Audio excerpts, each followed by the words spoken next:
Joining us this morning, our friends from ERA Richmond Real Estate. We got Mike and Ben with us. Gentlemen, good morning. Good to see you this morning. Good morning. Good morning. Just for the audience who might not know who you are, just give us a quick introduction.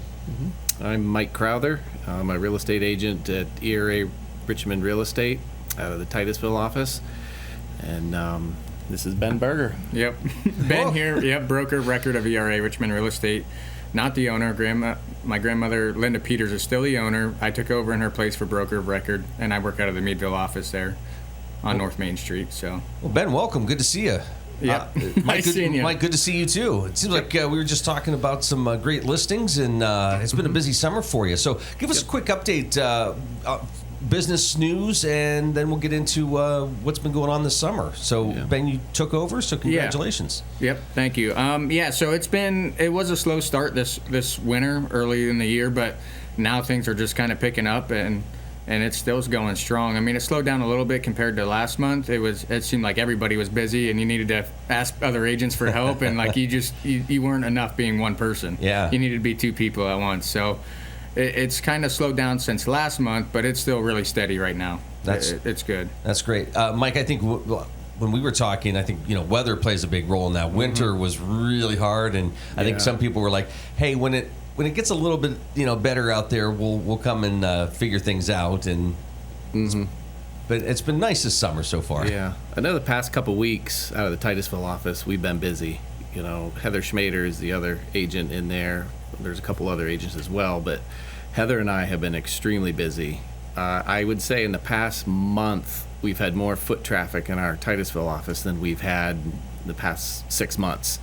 And it's just on a rolling basis. And that's between, upcoming commercial listings, vacant land listings, residential listings, and representing buyers.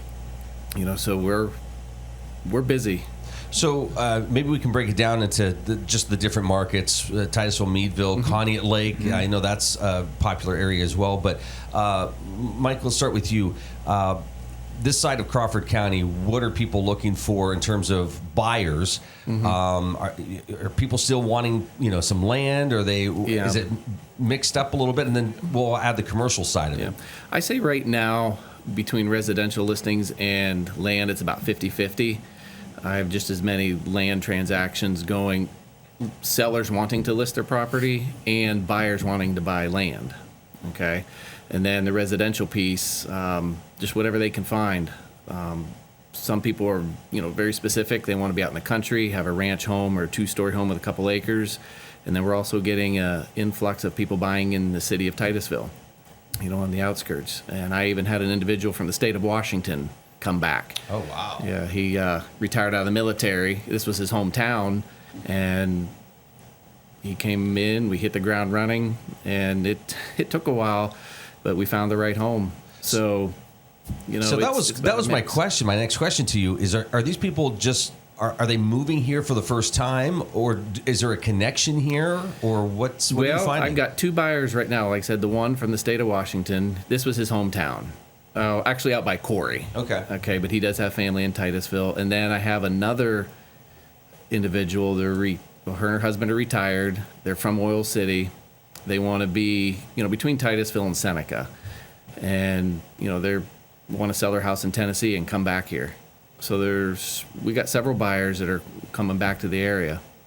Wow, that's great. Ben, what are you seeing your side of the county? Yeah, over by us in Meadville area, Conneaut Lake, people tend to just buy the move-in ready homes. That's what a lot of people like.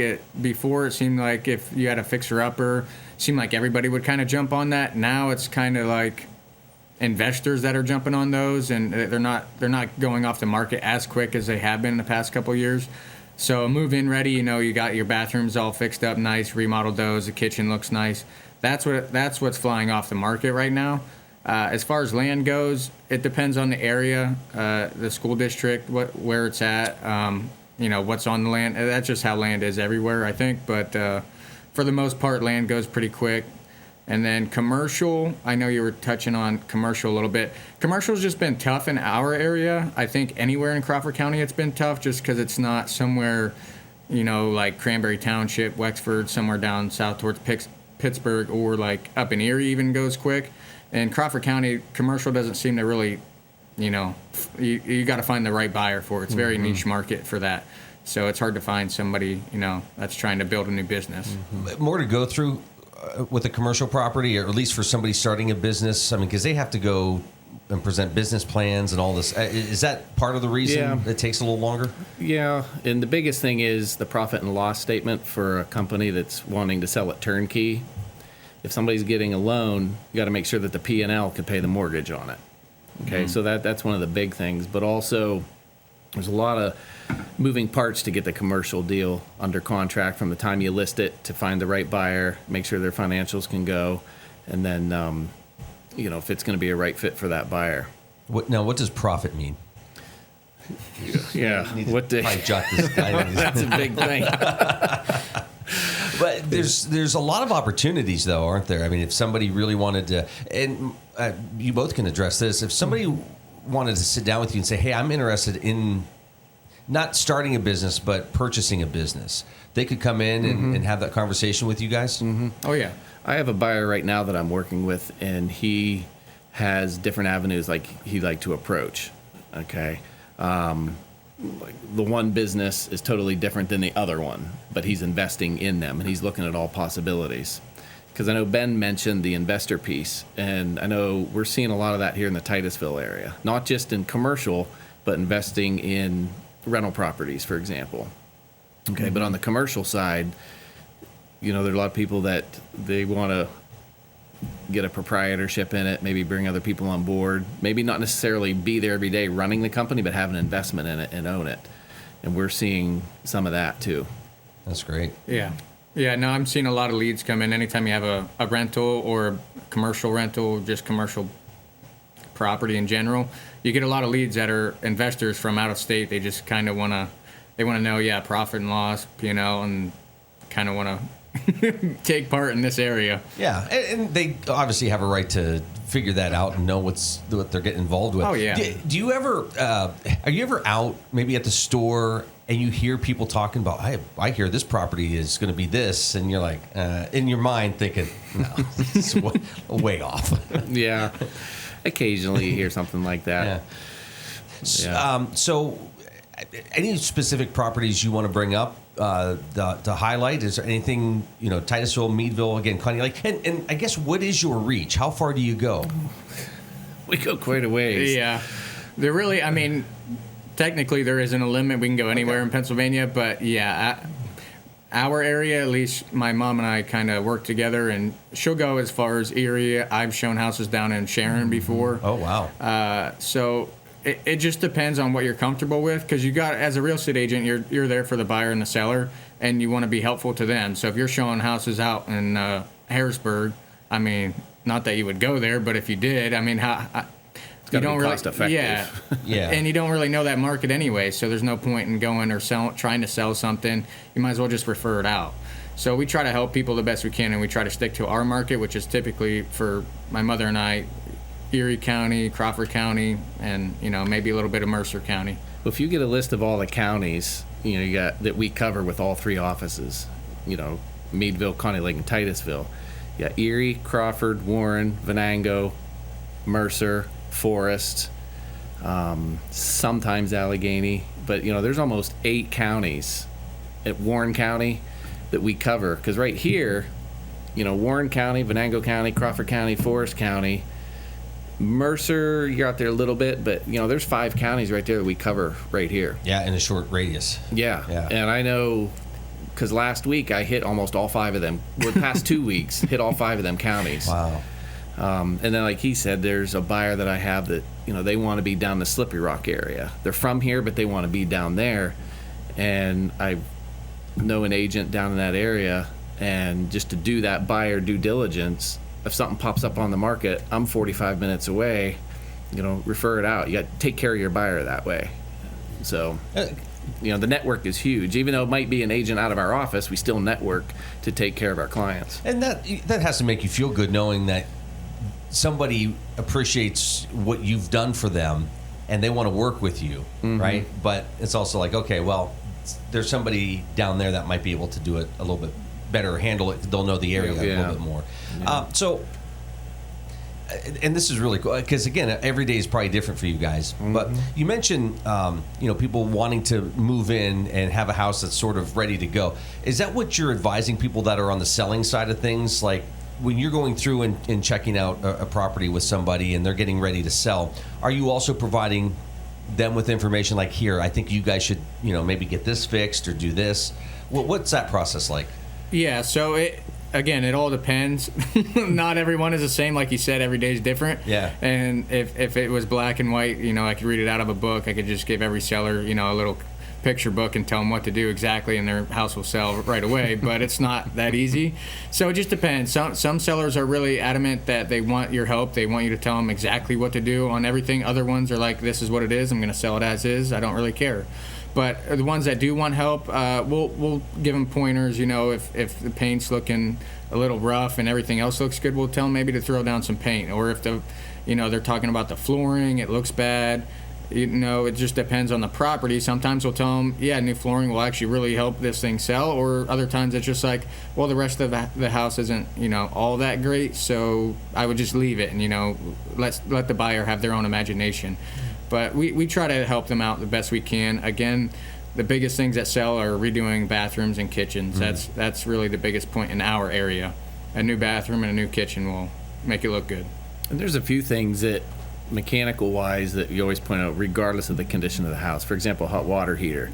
Make sure it's got that extension tube on the blow-off valve. Okay, that's a $10 fix. Maybe making sure that there's GFI, the ground faulted receptacles, near kitchen sink and the bathroom sink. Okay, because sometimes, on a conventional, some appraisers will call them, some won't. On government loans, those will get called if they're not done. So you can go through and say, your house is immaculate, it's perfect, but you don't have these. We recommend getting those done. And especially the breaker panel, make sure there's no double taps. But there are some mechanical things that we look at and say, hey, cover this right now and save the hassle later. So the extension cord I have running to my neighbor to power our house, I'd have to get that addressed if I was ever going to sell my house. Yeah, just don't run the meter backwards. Oh. Take notes. Things I wish I knew. I'm joking, of course. You're watching The Morning Drill on Stream TV and on the Armstrong Neighborhood Channel. Friends from ERA Richmond Real Estate with us here this morning. I find what you do fascinating because it's got to be so cool to see the inside of. You drive past homes all the time, right? And I know when there's a for sale sign, you always wonder, like, I wonder what it looks like in there. And I think that leads people to go online and look at pictures and just dream and imagine. Does it still feel exciting to you, even after all this time in the business? Oh yeah, because when you walk into a house, every house has a story. Okay, just a real quick example. When I first got into real estate, there was down in Titusville, not far from East Main Street, there was what they call a small mansion.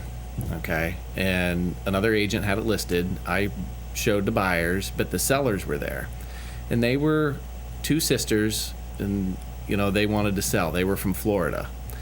Well, the story goes, we're going through this house and it's really cool, a lot of history. Well, when those ladies were girls, little girls, they can remember their grandparents when they would come. The Carnegies and the Rockefellers would come in and have dinner there at this house because they were investors in the steel mills here in Titusville. And I just said, wow. I said, that's cool. She goes, oh, yeah. She said, we were little, but we heard Mr. Rockefeller, Mr. Carnegie, and, it's some of their family. And it's like, wow. Now that's a story. Yeah. And it was right down here in Titusville. That's crazy. Yeah, no, it is funny you bring that up because, I mean, as a kid growing up, my grandmother's been in it for over 50 years. My mother's been in it for older than I am, over 30 years now, or 30 on the dot. And she's only 36, so that's wow. Yeah, but we would always ride around in the car with them as kids, and they would be looking at houses, driving down the road, and oh, I've been in that one, or oh, the story on that one, or that was a cool one to go through, and I'm like, what are you guys saying? Nobody cares. Like growing up, I'm like, who cares? You guys are crazy.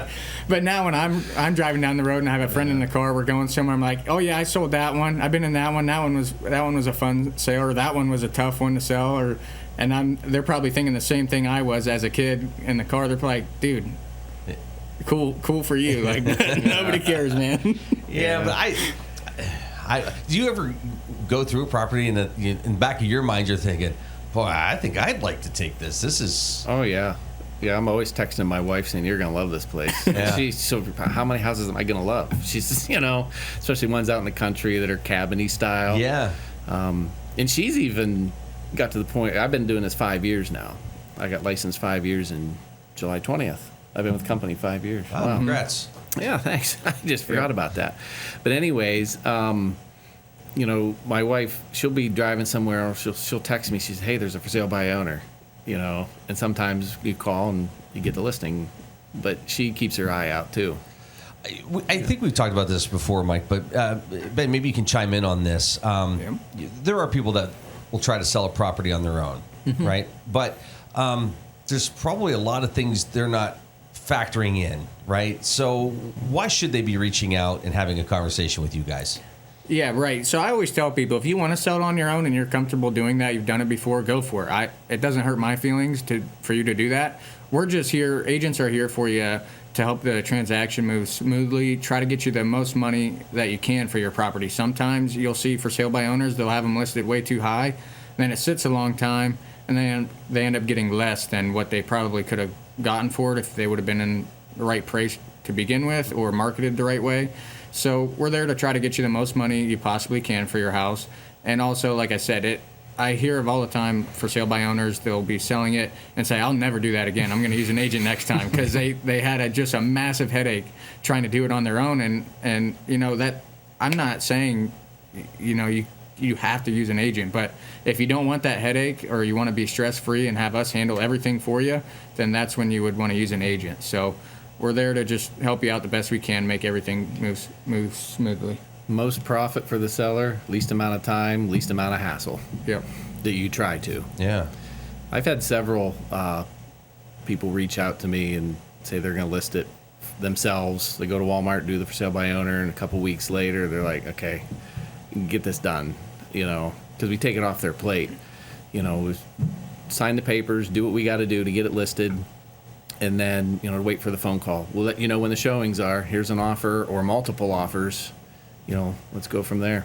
Yeah, I don't think sometimes they realize, Mike, and maybe we talked about this too, there's like a whole team behind you that's going to help with that. Yeah. From the marketing to, pictures, all of that, right? How about the advice that you're also handling with them is, hey, this needs done, or maybe tweak this, but that kind of stuff's invaluable. Yeah. And what I'm seeing recently is that I know Heather and and Titus will hear her and I've talked about it. People want to list their home in a couple acres or vacant land or whatever, and they'll say, "Well, I think it'd list for X," and we're like, "That's way low." On the other end, like he said, sometimes they list over too high. Well, sometimes we're thinking, they'll say 100,000. It's like, you realize you're close to 200,000 on this? And they're like, really? It's like, yeah. Wow. Especially land. I've gone on 2 land listing appointments here this past week, and they think, well, maybe 1,500 an acre, and I'm like, where's my checkbook? I'll give you 1,500 right now for it. Yeah. Right. And it's like, you're close to 4,500 an acre, and they're like, really? And it's like, yeah. So sometimes it's the other way too. Yeah. Well, Ben, I'm sure it's kind of like, trading in a car where, they'll tell you this is what it's worth. And you're like, oh, no, it's worth more than that. Yeah. It's like, well, you're putting, your feelings into it. And it's nice to have somebody on the outside say, no, well, here's the reality of the situation. Yeah. And Mike, as you say, it can go the other way as well. So For sure. Yeah. I mean, I can't relate to sellers like that because I've never sold a home. So sometimes their sentimental value, it is what's making them think it's worth so much, or all the time, blood, sweat, tears that they put into the house to make it how they wanted it. And that's why they have it valued so high. But yeah, as somebody like a real estate agent, we can just give you the numbers and show you the data and tell you, hey, it's not. I mean, we could try it there if they want to list it or want to do it for sale by owner, but we can try it there. But we're probably right around this number instead. And So somebody doesn't have to wait for a sign to pop up in a yard to call you guys and say, hey, I want to look at this. If somebody's starting to think, maybe it's time for a move, they can come in and have that conversation so that you're kind of working for them, right? Where you're looking for those properties, or if something comes up, you're calling them. They're on a list of people that you're working with. Yeah. Yeah, funny about that, though, is sometimes they don't know what they want. Yeah. Yeah, so we do that, and I've done that before, and I've had a couple buyers when I first started. They tell me everything they want. They want at least 3 beds, at least 2 bathrooms, this is my max price, and then and then I'll set them up on a search, and it'll automatically email them anytime a property like that comes up, and I just tell them to keep looking on their own, because you never know. There could be for sale by owners that I can't automatically send you, but so if you see something, let me know, and then they'll send me stuff that's listed by another agent that it didn't get emailed to them, and I'm looking at them like, well, this doesn't match your criteria at all. Like, this is not even close to what you told me, and they're like, well, we want to go see it. And I'm like, okay, and I have no problem showing it to them, but it's just like sometimes it's hard. You got to feel out your buyers too when you put them on a search, and then you go look at a couple. You kind of got to know what they are looking for. You kind of got to listen to them, and then change the criteria based on what you see, not based off what they tell you, because sometimes they'll miss out on ones and say, what the heck, you didn't send me this. I had a friend in the car business say, everybody thinks they want a certain color, but that's really the least, because if this is the only thing we have and they really want it, they'll get it regardless of the color. But hey, how do folks get a hold of you? What phone numbers for each office if they want to work with you, and where can they get more information? Yeah, so our office in Meadville's phone number is 814-337-6000. And then my personal cell phone number, if you want to reach out to me directly, is 814-853-6748. Yep. My cell's 814-516-1285. And 337-6000 is the main number. They can call and just ask for any office, Connie Lake, Meadville, or Titusville. Guys, it's been ringing busy. Good to see you this morning. Yeah, all the nice best. seeing you as well. Take care.